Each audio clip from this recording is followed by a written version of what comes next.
everybody, Alex Weaver here from my living room in Charlotte, North Carolina. For a special segment, I announced on Sunday before the race that we were going to have a new member of the NASCAR family join us, and he's now going to join us from across the border. It's championship-winning crew chief Cole Pearn. Cole, how's Canada up there? Doing good. Just finished pounding some maple syrup for breakfast and ready to go here. Yeah, I'll add an A to every single question that I ask you, just so we can give it a little bit of a flavor. Well, I have to ask you because the unexpected was what we expected at Darlington for that Sunday race, and it actually was a good show. So what were your thoughts on the racing on Sunday? I don't know. I mean, credit to everybody. I mean, being off a long break and then jumping right back into race conditions, that's pretty impressive. The show they put on. I really liked the comp caution early with, 2 different stages, giving guys a chance to work on their car like a little bit more. I thought that was great, and everybody did a good job. There wasn't a lot of mechanical failures. There's obviously a lot of crashes, which was exciting. And, I think everybody did a good job. We know that Darlington's always tough, and a storyline that nobody missed was that there was no practice, no qualifying. But as a crew chief hat and sitting there watching the race, what were the storylines that fans may have missed at home? I think the biggest thing was the track position. I think, you look specifically at the 4 car. I mean, obviously when he was out front, had a ton of speed, could drive away from the field. But when he got back in traffic a little bit, he was about to run 4th there for a while. I think his balance was really good when he was out in clean air. When he got in traffic, he was a little bit tight. And I think that's the challenge that these crew chiefs always have to fight. Where do you think you're going to run? Do you think you're going to be up leading? Realistically, only one guy is going to be doing that. So I think they have to set their cars up for planning to run in traffic. And I think that'll be interesting as we move forward. We also saw how crucial restarts were, and there was a little bit of a different lane on Sunday. What did you think about that restart lane we had going on? Yeah, with these cars now, the outside lane is just so critical. I think you saw the gamemanship at the end of pit road. There was one time where the 88 slammed on the brakes to make sure he was 4th rather than 3rd, because it can be a huge importance on how you restart and where you end up. The side draft is so much more powerful for the outside car on the inside car to bog them down. And, with so much drag and low horsepower right now, it just takes so long for those cars on the inside to build momentum. So what do you think was the best in-car adjustment throughout the race that you saw?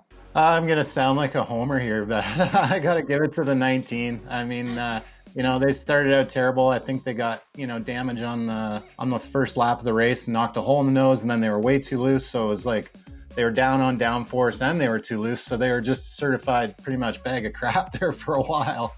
And then they got to work on it. They made huge swings on the adjustment to get the balance closer. They patched the hole in the nose, and then boom, he started climbing through and really was a top 3 car. If they didn't have a bad pit stop on the last one, I think they were, right in the mix there. Okay, next up, we also have the overachievers and the underachievers that we were impressed with and some that we were less impressed with how they competed on Sunday. Yeah, you got to give the overachiever to John Hunter Nemechek and everybody at front row. That's huge for those guys. I think that's the only second time he had been there, ever. And for him to come away from a top 10, it's not like they snuck into it either. Like, they legit ran top 10 all day. And for that team, they got to be, over the moon and excited about what they accomplished, because that's a huge deal. And then how about any underachievers? Yeah, I think you got to give it to Team Penske when you look at the final result. I mean, all their cars were outside the top 10. I mean, Brad led early when he had track position, but you could just kind of tell it wasn't there. And as the track rubbered in, it seemed like those guys got off even more. And then they just steadily worked their way back. I'm sure, as strong as that team is, they'll come back stronger this week.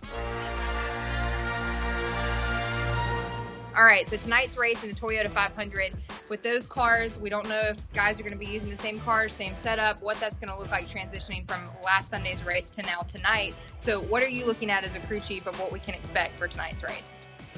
Yeah, obviously it's going to be at night. It's going to be higher grip conditions. It's a shorter race, so you're going to have to balance the short run speed a little bit more, even so than what we had on Sunday. So, I think the 4 already said they're bringing back the same car, which is interesting. I think that's probably a smart plan. You win the race. It's they were really fast, but now with the invert and the way they did the lineup, he's going to have to be starting 20th. Whether guys make adjustments based off of what they struggled with on Sunday, I'm sure everyone else is going to be better and better prepared when they come back tonight. So I'm sure everybody at Stewart Haas turning that car around is pretty busy this week. As far as crew chiefing, what do you think is the best setup for now a night race at Darlington? Is it short run or long run? I think it's got to shy a little bit more of the short run. I don't know. It's hard to say because there could be, less cautions. Guys are going to be a little bit more dialed in. Maybe we won't see the amount of crashes that we saw on Sunday. So, it's going to be tough. If you get a lot of cautions, the short run guys are going to be in good shape. And if you don't, the long run guys are going to be the ones that stay to the front. Well, it'll be interesting to see what the crew chiefs take on top of the box for tonight's race. It's the Toyota 500 coming up from Darlington to be on FS1. Cole, thank you so much for being here. We are excited to have you as a member of the family, and check up on that maple syrup. Make sure you have enough for the rest of the season. Oh, don't worry. We got plenty up here.